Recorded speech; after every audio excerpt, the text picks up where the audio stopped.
The distress signal came at 3 in the morning, Earth Standard Time. Admiral Park Jun-ho was already awake, sitting alone in his quarters aboard the command ship Silent Dawn. He had not slept well in years. Too many missions, too many faces of people he had saved who never learned his name. His communication officer's voice crackled through the speaker. "Admiral, we have an emergency broadcast from the Orvani homeworld. Class 7 geological event. They are requesting immediate council assistance." Gunho stood and walked to his command deck. Around him, his crew moved with quiet efficiency. They had done this many times before. How long until council emergency protocols authorize a response? He asked. His first officer checked the regulations. "Minimum 72 hours for debate, sir? Then another 48 for resource allocation voting." "And how long do the Orvani have?" "Estimated 36 hours before the continental plates collapse completely. Projected casualties without intervention, 2.3 billion. Yunho closed his eyes for a moment. When he opened them, his voice was calm. "Contact all available Earth Defense Fleet vessels. Full emergency deployment. We leave in 1 hour." No one questioned the order. No one ever did. 14 hours later, human ships filled the skies above the Orvani homeworld. Engineers deployed stabilization fields that humanity had developed decades ago. Technology they had offered freely to the Council. Technology that had been dismissed as unnecessary human paranoia. Medical teams set up emergency hospitals on the surface. Rescue workers pulled survivors from collapsed buildings, while the ground still shook beneath their feet. Dr. Unikim worked for 31 hours without rest. She was 53 years old, and her hands did not shake as she performed surgery after surgery on Orvani patients whose biology she had studied for 20 years. No one had asked her to learn their medicine. No one had thanked her when she published her research on cross-species treatment. But she had done it anyway, because that was what humans did. When a young Orvani child died on her operating table, despite her best efforts, Yuna allowed herself exactly 10 seconds of grief. Then she moved to the next patient. There were always more patients. The rescue operation lasted 11 days. Human crews worked in shifts, sleeping in their ships for a few hours before returning to the surface. They saved 2.3 billion lives. They lost 47 of their own people to accidents and exhaustion. On the 12th day, the Orvani High Speaker addressed the Galactic Council. Junho watched the broadcast from his quarters, still wearing his stained uniform. "We thank the Great Council for its swift response to our tragedy," the High Speaker said. "The unity of our galactic civilization has saved our world," the feed showed the council chamber. Delegates from 12 species nodded in satisfaction. The Thessian representative smiled broadly. The Prelian ambassador raised his cup in celebration. Humanity was not mentioned. Not once. JUNHO turned off the broadcast and sat in silence for a long time. 3 weeks later, Dr. Unikim stood before the Council's Scientific Advisory Board. She had spent 6 years developing a universal vaccine protocol that could prevent plagues, like the one that had nearly destroyed 3 species a century ago. Her research was thorough. Her results were proven. She had saved millions of lives in field tests alone. "The approach is interesting," the Veshan delegate said, not looking up from his personal device. "But ultimately primitive. Mammalian biology is simply too limited to produce truly sophisticated medical science." "With respect," Yuna said, keeping her voice steady, "the test results speak for themselves. The vaccine has a 99.7% success rate across all tested species. We have reviewed your data." Veshan waved his hand dismissively. "The Council will take your findings under advisement." Next matter.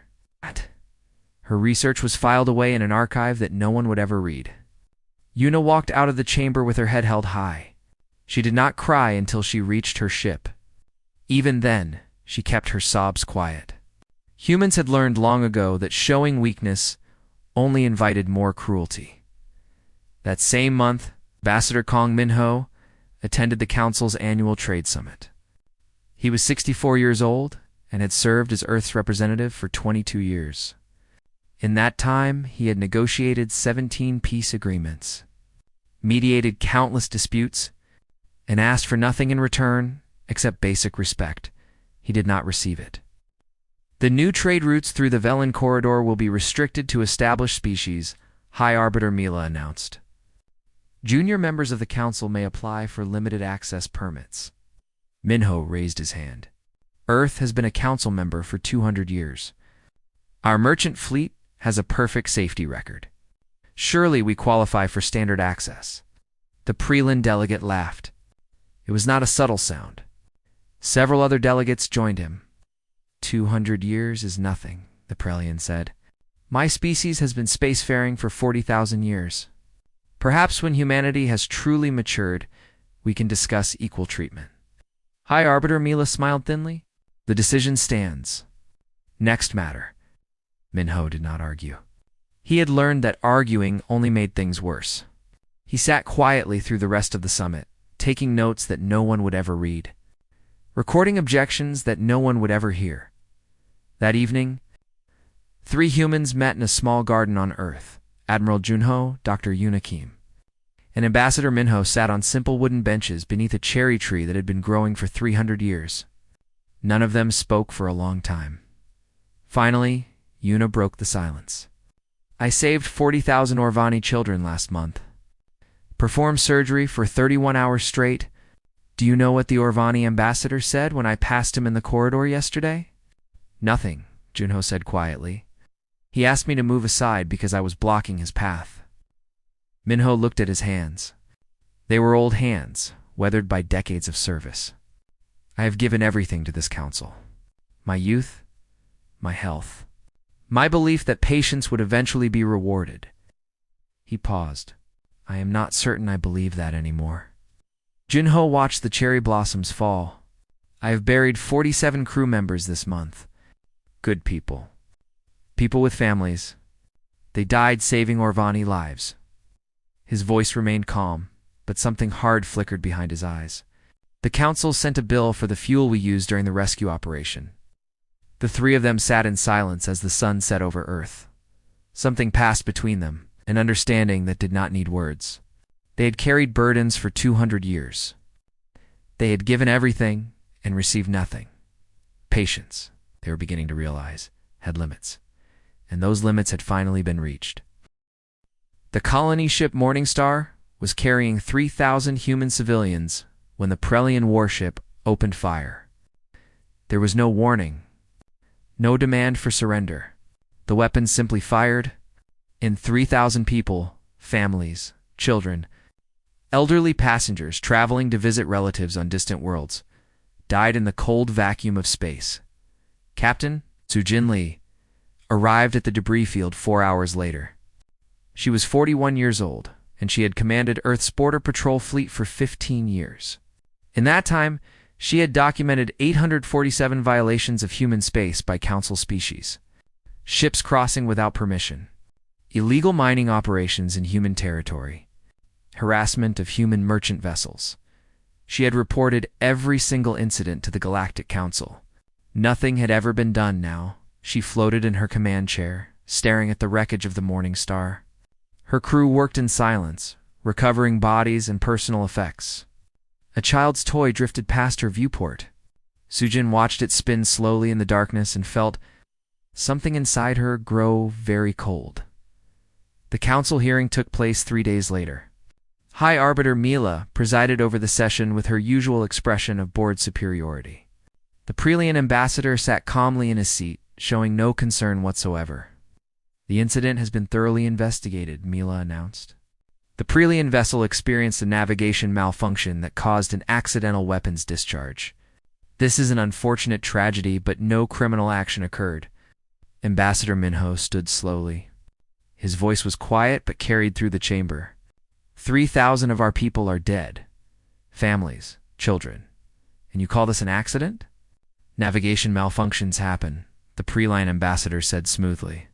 Perhaps if human ships used more advanced technology, they would have been able to evade the discharge. They were a civilian transport. They had no weapons, no military systems. The Prelian shrugged. Then perhaps humans should not send unarmed ships through space. The galaxy is a dangerous place. Captain Sujin Lee had traveled to the council station to present her evidence. She stood before the assembly with 15 years of documentation, every violation, every incident, every unpunished crime against human vessels and colonies. I request that the council review these records, she said. They demonstrate a clear pattern of aggression against human interests. High Arbiter Mila did not even look at the datapad Sujin offered. The council does not have time to review the complaints of every junior species. Younger civilizations must learn patience. In a few thousand years, perhaps humanity will have earned the right to bring such matters before this body. A few thousand years? Sujin's voice remained steady, but her hands trembled slightly. People are dying now. Then perhaps your people should learn to protect themselves instead of relying on council attention. Mila waved her hand in dismissal. Next matter. Sujin walked out of the chamber.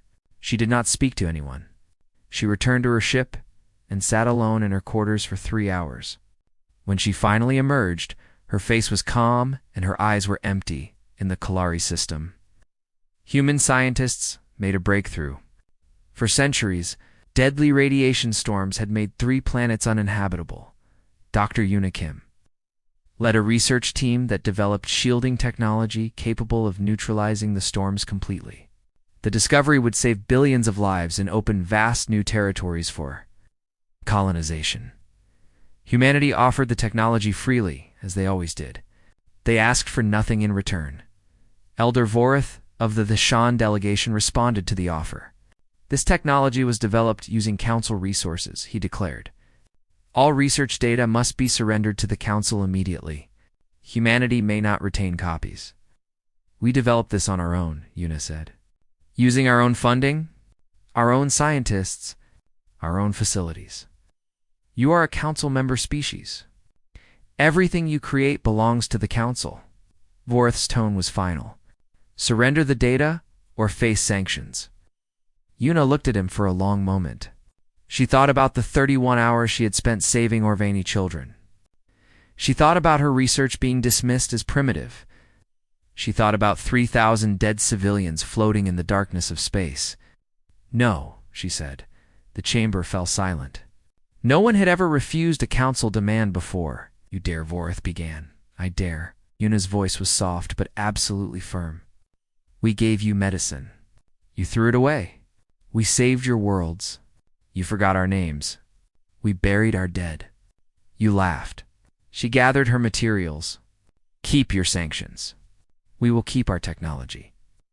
She walked out before anyone could respond. That evening, Ambassador Minho requested permission to address the full council. It was granted. The delegates expected another quiet human complaint that they could ignore. Minas stood at the central podium and spoke without notes. His voice was calm and measured, the voice of a man who had spent 22 years choosing his words carefully. 200 years ago, humanity joined this council. We were young. We were eager. We believed that the galaxy was a community, and that all species would work together for the common good. He paused, looking around the chamber at the delegates who were already checking their personal devices, already ignoring him in those 200 years. Human medical teams have saved 847 planets from plague. Human engineers have prevented the destruction of 12 species. Human peacekeepers have maintained stability in 340 systems. Human scientists have shared 4,000 technologies freely, asking nothing in return. The chamber was quiet now. Some delegates were actually listening. In those same 200 years, humanity has received nothing. No recognition. No respect. No justice for our dead. No protection for our people. No voice in the decisions that affect our future. Minho's voice did not rise. He did not shout. He did not threaten. I have only one question for this council. In 200 years of service, sacrifice, and silence, what have we ever received in return? The silence stretched for a long moment. High Arbiter, Mila shifted uncomfortably in her seat. Finally, she spoke. This session is adjourned. We will reconvene tomorrow. She did not answer his question. That night, the human delegation quietly packed their belongings. They took everything, every document, every personal item, every trace of their presence. They left the quarters clean and empty. They did not leave a farewell message. They did not announce their departure. They simply left by morning. Every human on the council station was gone. High Arbiter Mila learned of the departure from a maintenance worker. She dismissed it with a wave of her hand. "Let them sulk," she said. "They will return when they realize they need us." She did not understand. None of them understood. Humanity was not sulking. Humanity was finished. And soon, very soon, the council would learn what that truly meant. There was no announcement, no declaration of independence, no angry speeches broadcast across the galaxy. One day, human ships simply began moving toward home. General Neon Beak stood in the central command center on Earth, watching a holographic map of the galaxy. 14 million humans lived and worked on Council. World's engineers, doctors, teachers, peacekeepers, scientists. They had built lives among the stars, serving species who barely acknowledged their existence. Now they were all coming home. "Status report," Neon said quietly. Her aide pulled up the latest data. "Withdrawal proceeding on schedule. General, all non-essential personnel have already departed. Critical staff are completing handover protocols." "Any resistance?" "None. Most council species haven't noticed yet." Aeon nodded slowly.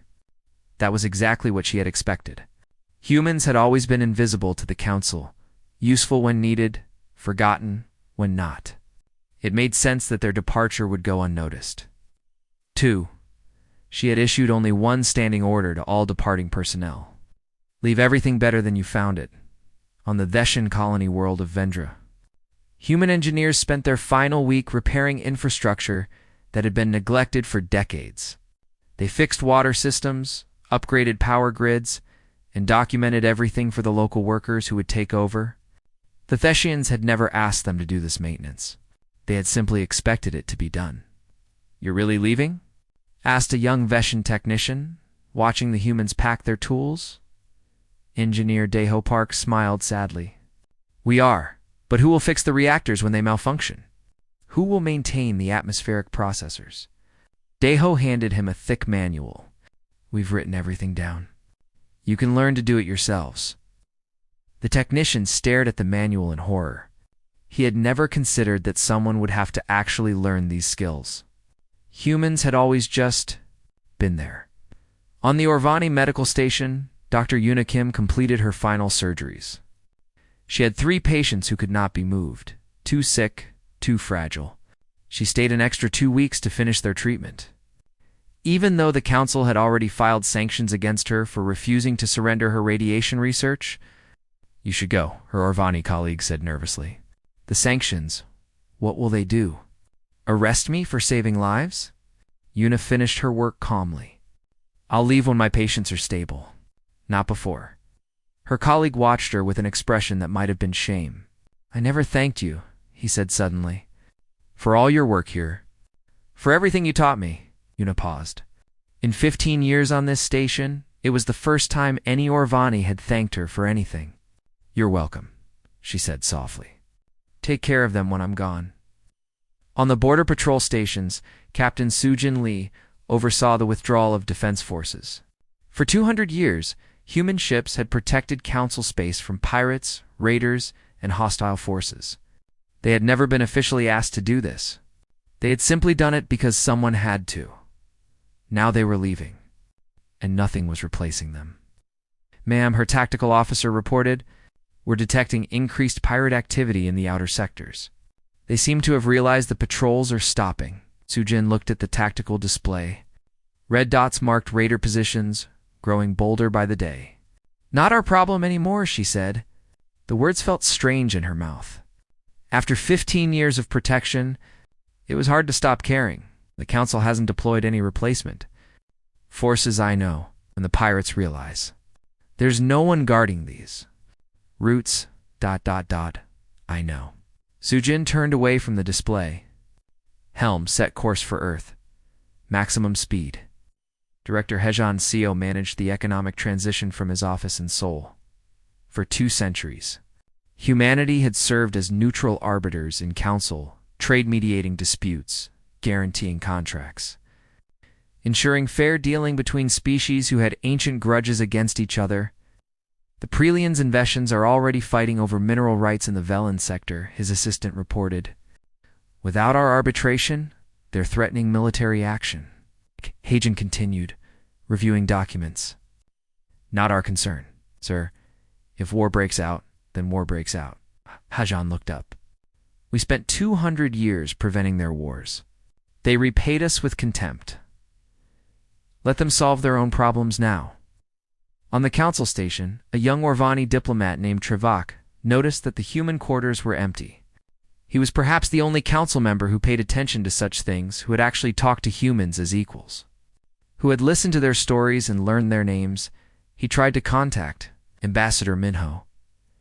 His messages were not blocked or rejected. They were simply not answered. The silence was worse than any angry response could have been. Trevak brought his concerns to High Arbiter Mila. The humans are leaving, he said urgently. All of them. Everywhere. Mila barely looked up from her documents. Let them go. They're having a tantrum. They'll return when they realize they need council resources. With respect, Arbiter, I don't think they're coming back. Nonsense. Where else would they go? Humanity is nothing without the council. Trevak wanted to argue, but he knew it would be pointless. He had seen the records. He knew exactly how much the council relied on humanity for medicine, for engineering, for peacekeeping, for trade arbitration. But the council had never seen any of this. They had simply taken it all for granted. Now they would learn what life was like without it. The final human vessel crossed into Earth space on a quiet Tuesday morning. Admiral Junho stood on the bridge of the Silent Dawn, watching the stars slide past. Behind him, 14 million humans had completed the journey home. Not one had been left behind. Sir, his communications officer said, we're receiving transmissions from Council space. Multiple distress signals. Junho did not turn around. Log them and file them, sir. Some of these are genuine emergencies. Log them and file them. Junho's voice was gentle but final. We don't answer those calls anymore. The officer hesitated, then nodded. Yes, sir. Gunho watched Earth grow larger in the viewport. It was a beautiful world, blue and green and white, wrapped in clouds. For 200 years, humans had left this world to serve others. They had given everything and received nothing. Now they were home.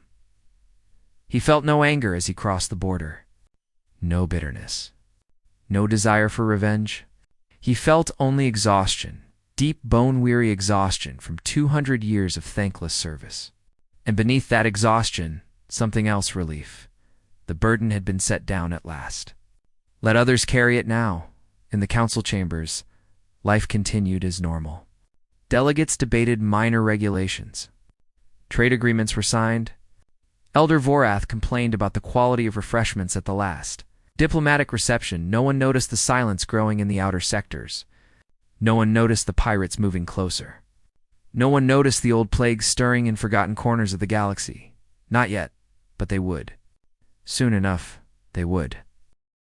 6 months after the last human ship crossed the border, Kalari radiation storms returned with devastating force. Minister. Prelavas of the Prelian government stared at the reports in disbelief. 3 colony worlds home to 800 million of her people were becoming uninhabitable. The radiation shielding that had protected them for decades was failing, and no one knew how to repair it. Contact the humans, she ordered her staff. Demand they restore the shielding systems. Her age shifted uncomfortably. Minister the humans. They're not responding to our communications. Then, send warships. Force them to comply. Our warships are needed elsewhere, Minister. The Athesians are massing forces near our mining operations. And the pirate raids have... I don't care about pirates. 800 million people are dying. The aide said nothing. There was nothing to say. The humans had designed the shielding technology. They had built it, maintained it, and operated it themselves, because the council had dismissed their offers to train local workers. Now the humans were gone. No one understood how the systems worked. The evacuation of the 3 colony worlds took for months. 2 million Prelians died before it was complete from radiation sickness. From accidents during the rushed evacuation, from simple despair, they were the first casualties of human absence. They would not be the last. Trade routes collapsed next. For 2 centuries, humans had served as neutral arbiters in commercial disputes. They had no ancient grudges, no territorial claims, no political agendas. They had simply ensured that agreements were honored and conflicts were resolved peacefully. Without them, old hatreds resurfaced overnight. The Prelians and Thessians nearly went to war over mining rights in the Velen sector. The dispute had been peacefully managed for 80 years by human mediators. Now, with no neutral party to maintain the agreement, both sides claimed exclusive rights. Warships massed on both sides of the border. Shots were exchanged. A Thessian cruiser was destroyed. High Arbiter Mila called an emergency council session. "This conflict must cease immediately," she declared. "The council will arbitrate." The Prelian ambassador laughed bitterly. "The council? You mean the Thessians, who are also trying to claim our territory? Why would we accept arbitration from our enemies? The council is neutral. The council is a joke." The ambassador's voice was harsh. "We need a neutral party. We need—" He stopped, unwilling to say the word. Everyone knew what he meant. They needed humans. But the humans were not coming back. Chief Healer Orvax received the first reports of the plague on a quiet morning. A mutated strain of the old Velen sickness, the one that had nearly destroyed 3 species a century ago. The one that Dr. Unikim had developed a vaccine for. The vaccine that the council had dismissed as primitive mammalian medicine. "Pull her research," Orvax ordered his staff. "We need to adapt her protocols immediately." His assistant returned empty-handed. "The research was never properly archived, Chief Healer. After the Scientific Advisory Board rejected it, the files were ... lost." Lost? How can medical research be lost? No one thought it was important enough to preserve. Orvax felt the blood drain from his face. The plague was spreading. Without Kim's research, they would have to develop a treatment from nothing. That would take years. They had weeks at most. He tried to contact Earth. His messages, like everyone else's, went unanswered. Pirates flooded the outer systems. For 200 years, human patrol fleets had maintained security throughout council space.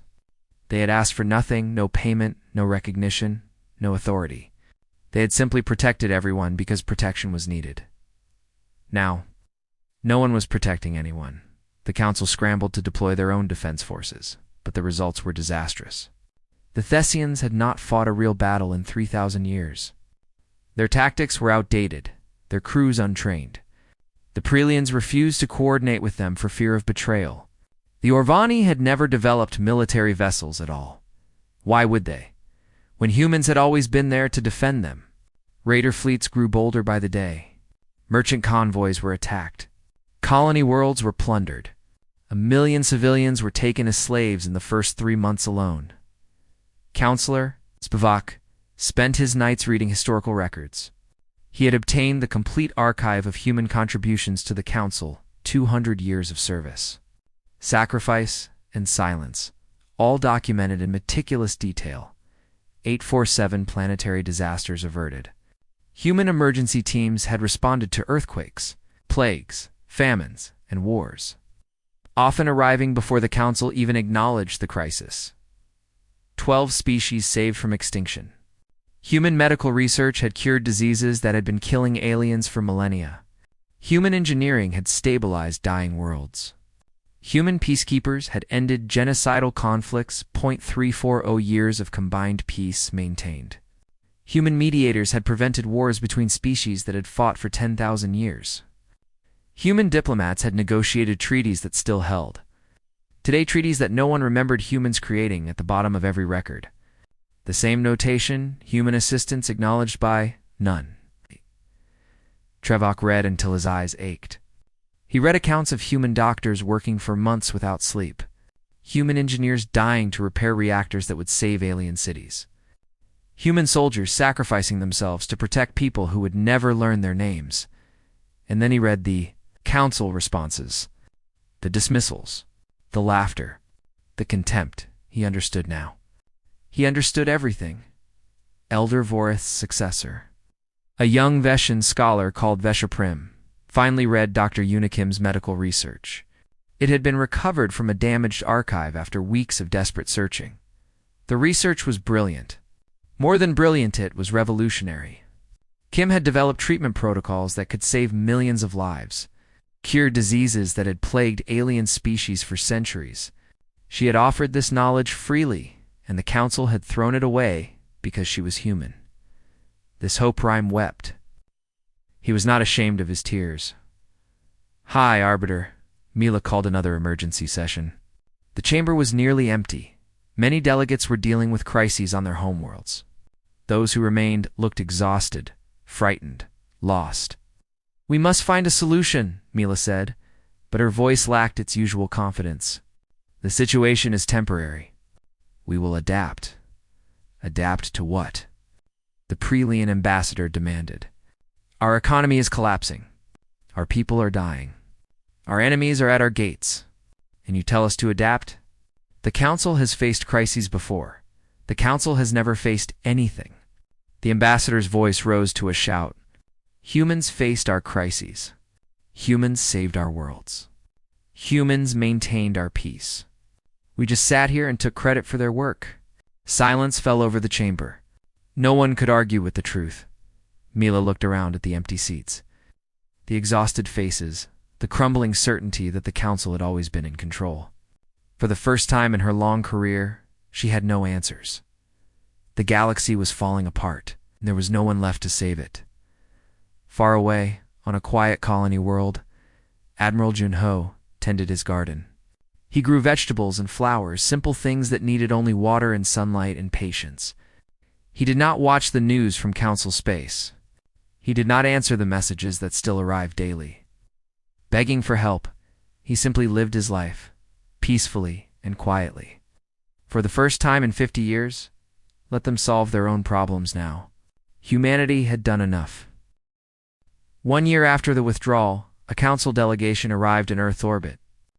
Their ships were smaller than before. They could not spare larger vessels from the endless crises consuming the galaxy. Their delegation was humbler too. No grand processions. No declarations of importance. Just 12 tired representatives from 12 desperate species asking permission to land. Permission was granted. Humans were not cruel. They had simply stopped being helpful.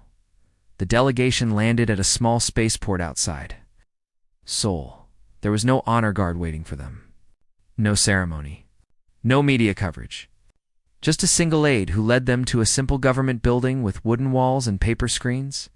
Speaker Hanawan received them in a conference room with a plain wooden table. She was 60 years old, with gray hair and calm eyes. She had been chosen to lead Earth's Interstellar Council precisely because she did not hate the aliens. She simply no longer expected anything from them. "Please, sit," she said. Her voice was polite but distant, like speaking to strangers.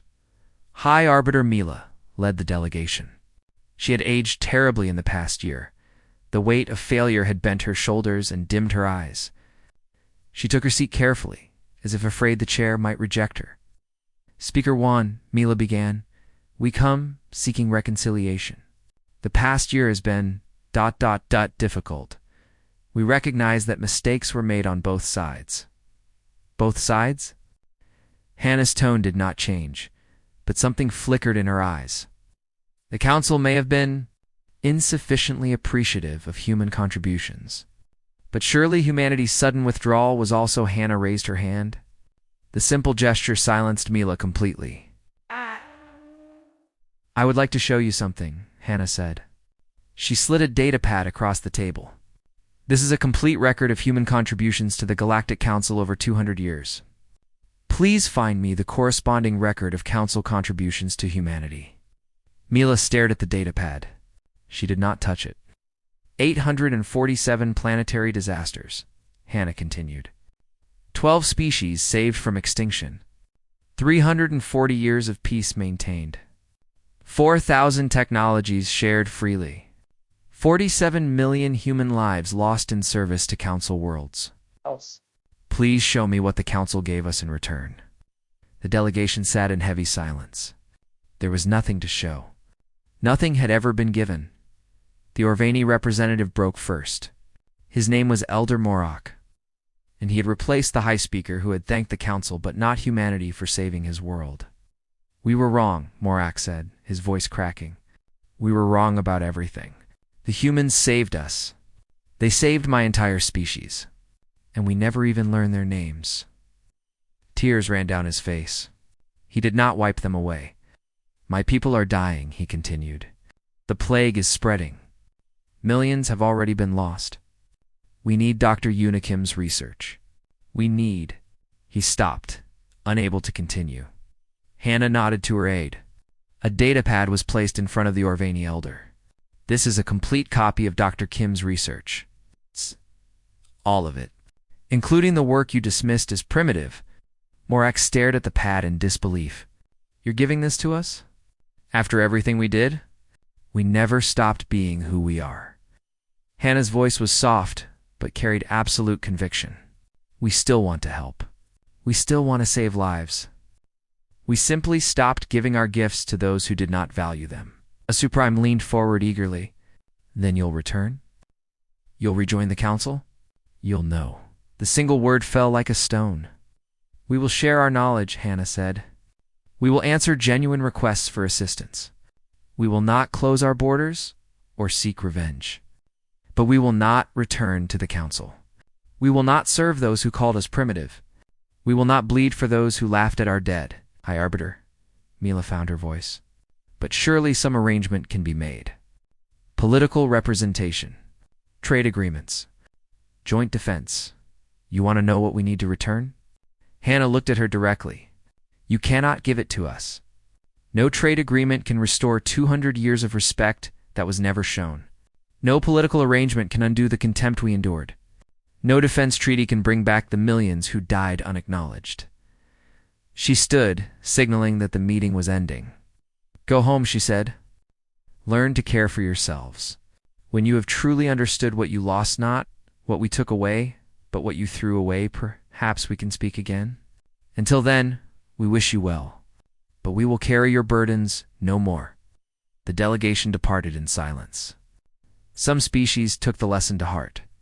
The Orvani reformed completely, building a new society based on gratitude and reciprocity. The Vesians began training their own engineers and doctors for the first time in millennia. The Kohler developed their own technologies, slower and less elegant than human designs, but genuinely their own. Others collapsed. The Prelians fell into civil war within 3 years, their empire fragmenting into a dozen warring factions. High Arbiter Mila was removed from power and died alone. Forgotten by the council she had led with such arrogance, Counselor Trevak became the new voice for reform in the galaxy. He spent the rest of his life documenting human contributions, ensuring that future generations would know the truth. His archive became required reading for all council diplomats. On the Orvani homeworld, a memorial was built. It stood in the capital city, simple pillar of white stone inscribed with 200 years of human names. Every engineer who had rebuilt their infrastructure, every doctor who had healed their sick, every soldier who had defended their world. At the base of the pillar, a single phrase was carved in both Orvani script and English. We remember now. They sent the coordinates to Earth with a message of gratitude. It was the first official acknowledgement in 200 years. Dr. Una Kim visited the memorial once. She stood before the white stone reading names of colleagues she had worked beside for decades. Many had died without ever receiving a word of thanks. Now their names were carved in stone, honored forever. She did not cry. She had cried enough. But she stayed for a long time, letting the peace settle into her bones. Ambassador Minho spent his final years writing history books. He documented everything: the service, the sacrifice, the silence, and finally, the withdrawal. He wanted future generations to understand why their ancestors had walked away, not in anger, but in dignity. We did not abandon them out of cruelty, he wrote in his final chapter. We left because staying would have destroyed us. There is no shame in setting down a burden that is killing you. There is no weakness in choosing your own worth over the approval of those who will never give it. Admiral Junho never returned to space. He lived quietly on his colony world, growing vegetables and watching the stars from his garden. Sometimes young people visited him, asking about his adventures. He told them stories of distant worlds and alien civilizations, but he always ended with the same lesson. Help others because it is right, he would say. But never forget that you deserve help too. Never let anyone convince you that your suffering doesn't matter. And never be afraid to walk away from those who refuse to see your value. The galaxy continued to turn. New civilizations rose. Old empires fell. The council reformed, collapsed, reformed again. Humans remained on Earth, growing slowly outward on their own terms, building relationships only with those who treated them as equals. They were not bitter. They did not seek revenge. They simply remembered what they had learned. Kindness given freely was a gift. Kindness demanded was exploitation, and the difference between the two was everything. On quiet nights, when the stars shone bright over Earth, people sometimes looked up and wondered about the civilizations beyond their borders. They wondered if the old wounds had healed, if new understandings had grown, if perhaps someday the galaxy might be truly ready for friendship, and perhaps someday it would be, but until that day came, humanity would tend its own gardens, raise its own children, and live its own lives in peace. They had carried the galaxy's burdens for 200 years now. At last they were free.